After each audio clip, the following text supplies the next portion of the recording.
Hey everyone, how are you guys doing today? If you guys are new here, I'd really appreciate you guys subscribing, giving it a like, following me on social media.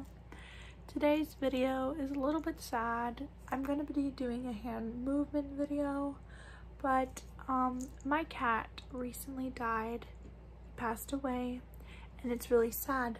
I've been crying every single day. My family's been crying every single day. My kids are sad, and I also have a dog, and he's very sad, believe it or not. So this video is just gonna explain how my cat died, and it's just gonna be dedicated to my cat, because my cat was featured in some videos here on YouTube, and I always got a lot of comments saying, I love your cat, like do more videos with your cat, like you should do a cat only video. And I never got around to doing the cat video. I really did want to do a video where I like brushed my cat or like pet him like this, but I never really got a chance because I've been doing other videos lately, so I'm kind of really sad about that, but it's okay. So just so you guys like know, like trigger warning, like this is a sad video. It's gonna be about me talking about my cat, and I just want to do it because I really love him. I just want to share the story, and I just don't want to see any comments in the future like, hey, where's your cat? And then it's just like, you'll never know. So yeah, I'm just, hopefully this helps like doing hand movements during the video.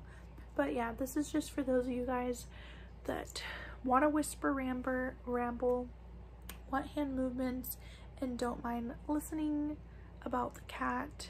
So if you don't want to hear about that, you can click off now. I have a lot of other videos for you guys to watch, but if you are okay with that, or you did care about my cat, go ahead and stay. Okay, ready? Okay, so my cat's name was Milo, and I think I got him in either 2016 or 2017 in May 9th, and he was only 5 weeks old, maybe 4 weeks old. We took him to the vet, and they said he was way too young to leave his mama and that he didn't have enough nutrition that he needed. So they said you would have to formula feed him. I never knew that cats could be formula fed. I thought that like only babies were formula fed. And I didn't even formula feed my kids. So I was like, whoa, like they make formula for cats? So what I did was I got a piglet bottle from Walmart. They sell little piglet bottles to feed baby piglets, which are baby pigs. They're really tiny, like teeny tiny. And I'd make formula, and then I'd give it to him like, I think like 3 times a day. And then finally he could eat formula mixed with food, and then just food. So that was the start of it. He was so tiny. He was only 1 pound and 9 ounces when he was like 5 weeks old. Tiniest little thing. He was gray and white. And he had blue eyes when he was a baby, but they changed to green like when he turned 2. And he was a very spoiled cat, super spoiled. We like took care of him a lot, and we have 3 kids, so he obviously was played with a lot. And then we got a dog 6 months ago, and they had like a special connection and bond, and they'd play together and like wrestle together. Our cat's always been super wild though, and like he'll like attack you like for fun though, and like he was just like very outgoing. So he got along really well with the dog. And he had wet food like 3 times a day mixed with dry food, and he like always was fed. We always played with him. We just took him to the vet like for a checkup 2 months ago. Like everything was fine. He is microchipped. He like had all of his shots. But then this is like going on a week, so like maybe like a week ago, he like stopped going to the bathroom, and then he would try to go to the cat litter, and he just like sleep in there. So my husband would have to get him out, and it was like really sad, and we're like, what's going on? And then a couple days after that, not a couple days, like this all happened like in the time frame of 3 days over the weekend. So he couldn't go to the bathroom, so we're like, okay, Monday we're gonna take him into the vet, because where we live the vets are closed. So then like he wasn't going to the bathroom, and then he started throwing up blood the night before we took him. He was like throwing up blood and vomiting, and we were just really confused, and we were just like, what's wrong with him? And we took him in, but when we took him in that morning, he could not move. He could not lift his head. He could not do anything at all. We were really confused. Literally like 2 days before that, he was completely fine. Like there was no signs besides like he wasn't really going to the bathroom. But like we were just like, maybe we're missing it, and then he like started to throw up. So yeah, that like happened over the weekend, and we took him in like right away. And then after that, like we took him in, and they said he was in critical condition. They did I forget what it's called. They like put him, they connected him and everything, and then they did CPR, I guess, and they said that his heart like stopped working, and his heart rate was super low, and that he wasn't gonna survive. And I was just like, what are you talking about? And they're like, yeah, he has like a heart disease and there's no chance of saving him. And they were like quoting me like $5,000 to get started, up to $20,000 to save his life. And we were just like, it's fine, like we're just gonna do it, like we'll pay on credit cards, we'll give him all of our savings, like we're gonna do everything we can to save Milo's life. Like he's only 3 years old, he's perfectly healthy, besides right now, like we don't know what's going on, like he's super loved, we've spoiled him his whole life. And they're just like, you can't, like that's it. And then they said, we need you to sign to put him down to sleep. And I was just crying, and I'm not gonna cry in this video because I've already cried so much, and it's been a week, and I'm super sad about it. But I'm okay, like when I talk to people about it. Now I'd cry like on the spot talking to people, because I had him since he was like 5 weeks old, and he's my first pet as an adult, and I raised him like myself, and I supported him and stuff like that. So like I potty trained him, I formula fed him, so I have a super close bond with him. So anyways, I had to make that decision to put him down, even though I didn't understand, and I said, no, I'm not putting him down. And they're like, listen, his heart already failed. He's not going to the bathroom because his heart like stopped him from going to the bathroom. He now has like stuff going on in his stomach, and that's why he's throwing up blood, because he can't go to the bathroom. And they said his heart is very low, like it's not pumping that fast. They said he's going to die within like minutes of now to tops 2 days. He has no chance of survival. The best humane thing you can do, their words, the most humane thing you can do right now is to put him down. That way he can be out of his misery, his pain, and sorry, it's just sad. So he can move on and be happy and, you know, in another world. So I was crying, screaming, bawling, crying, super sad, super heartbroken. I eventually came with it and understood, like, if I don't do it right now, he's just gonna come home, he's gonna pass away in 2 days. I'm gonna have to find his body, because cats do hide to pass away, and I'm gonna have that smell of death in my house, which will not be fun. And I don't want my kids to find him dead, and I don't want like my husband to go through that either, or myself. Like it's not a good thing. So I was like, okay, I'm just gonna have to sign it, that way he cannot be in pain, and we don't have to be in any more pain than we already are finding him dead, and then figuring out where we go from then, like with his body and everything. So this video is going to be a tad bit long, just so you guys know too.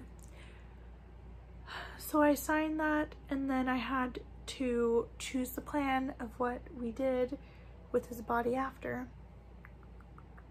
We live in an apartment, so we can't bury him in the backyard because it's a public backyard. We'd probably get arrested. So I went with the option of getting him cremated. So he was in ashes, and in the plan I paid for, he would get his ashes spread over the ocean. That was just like the plan that they had. So hopefully they really do that. You know, they are a legit clinic and everything. They're an emergency like animal center. It was very, very expensive. Very expensive. So I hope they did that. But like, it's weird because like, you don't get to do it. You don't get to put their ashes over the ocean. So it's just like, you just hope they did. Which I'm not accusing them of not. I'm just saying. So it was really hard for me. It was really hard for my kids, even though they're young. And it's been hard coping with him being gone. We have not moved his cat litter. We've not moved his cat food. We've not moved his cat toys. We've not moved his cat outfits. We used to dress him up for Christmas every year with us and do Christmas pajama photos with him too. And this would have been the first Christmas that the dog and the cat would, like, the dog would have been in it as well. So it's just really sad. And the crazy thing is, we were planning on doing a photo shoot of all of us, like my husband, myself, and the 3 kids, and the dog and the cat. My husband and I have been talking about it for a while and said we should really do a photo shoot. Like, life's so perfect right now, as perfect as it's ever been and maybe ever will be, which is totally true now because he's not with us now. But we were like booking with somebody already, and we were trying to figure out how do we get the cat to stay still, because cats, you know, they're crazy when they're outside, and they're not like dogs. You can't just like call them back, and they're not easy to catch either. So we were trying to figure out how do we do a photo shoot with our cat and our dog without it being too chaotic. Plus we have 3 toddlers, and we were trying to figure that out, and we were like going back and forth with our photographer, the person that we have. And then she was just like, yeah, like, let's wait a little bit because of COVID, and then we'll like figure it out, like whether it be inside, outside, whatever. And now he passed, so we will never get to do that photo.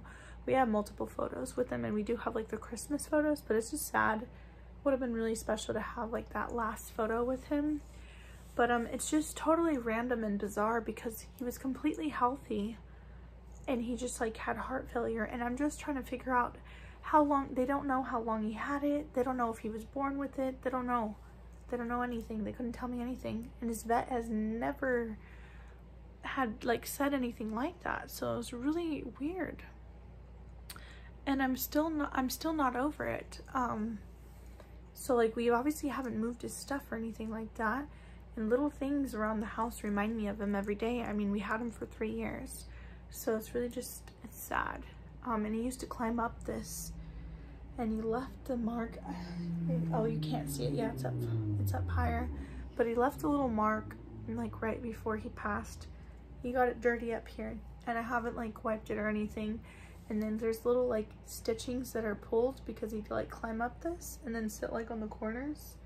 So it's just like sad, you know, very sad. Like, honestly right now I could cry, but like, the dog makes a lot of sounds, and so do the kids, and some of them sound like him, and I just think he's there. And then like, right after the death, like, I would still like pour his water into his bowl and like be waiting for him to come, because I'd always like pet him while he was drinking his water.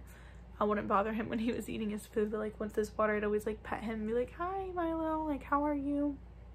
And then like the next day I poured his water and he wasn't there. So it was like hard, like I don't want to say any bad words, but like, oh, like, what the heck, bro? Like, he's not here, and it was sad. And then I cried again.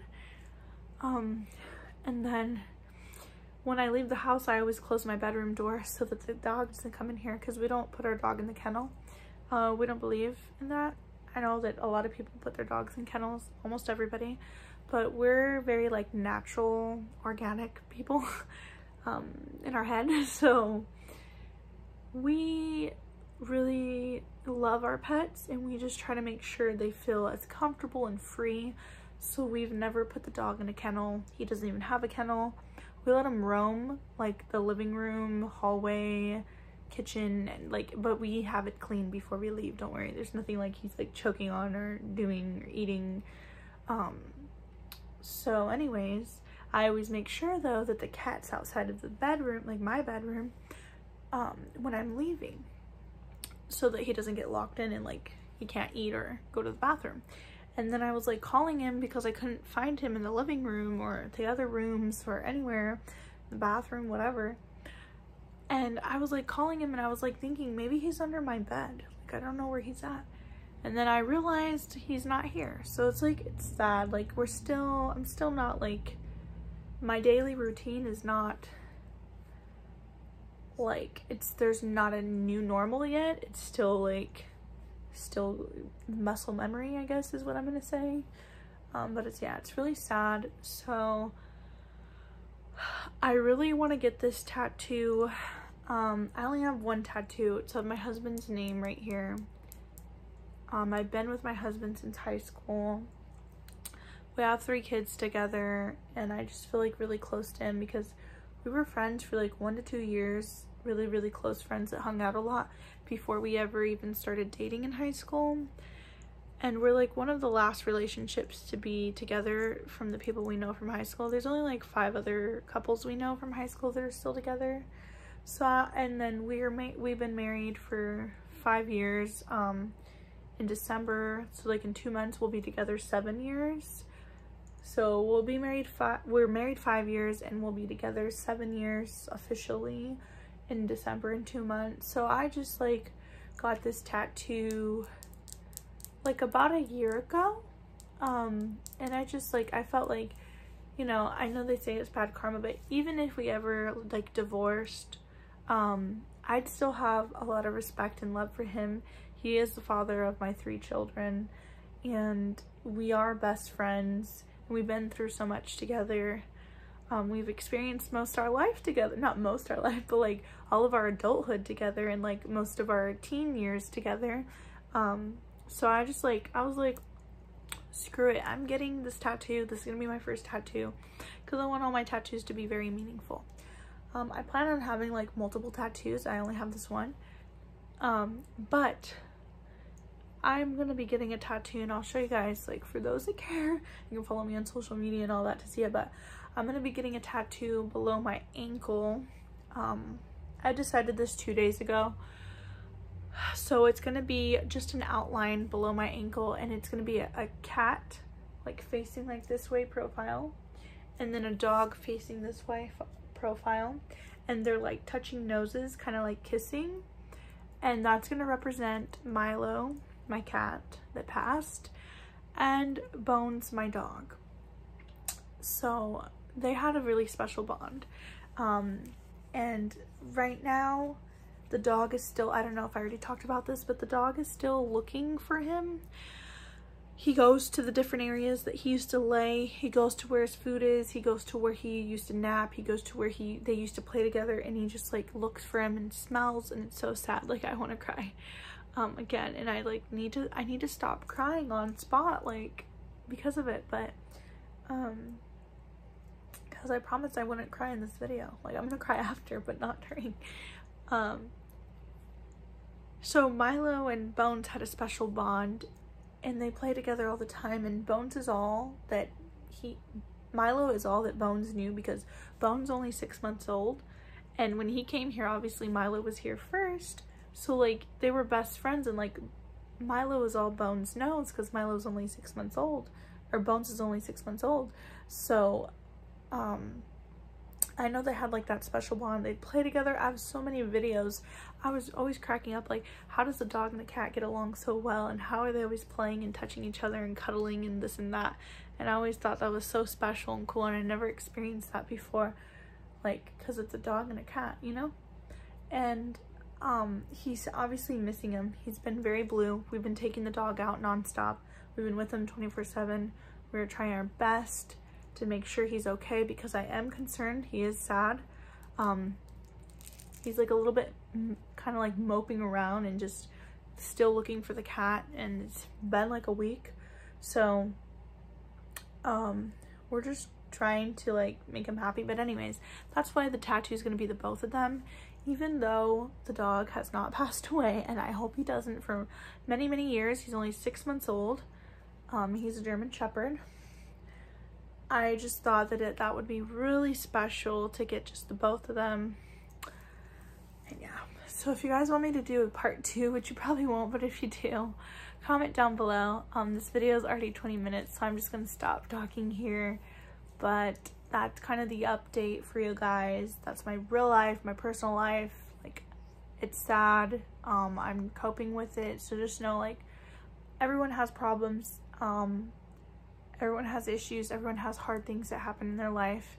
Some people are better than hiding it than others. So just know you're not alone in feeling pain and going through things like we all are. Just a lot of us are very private and don't talk about it.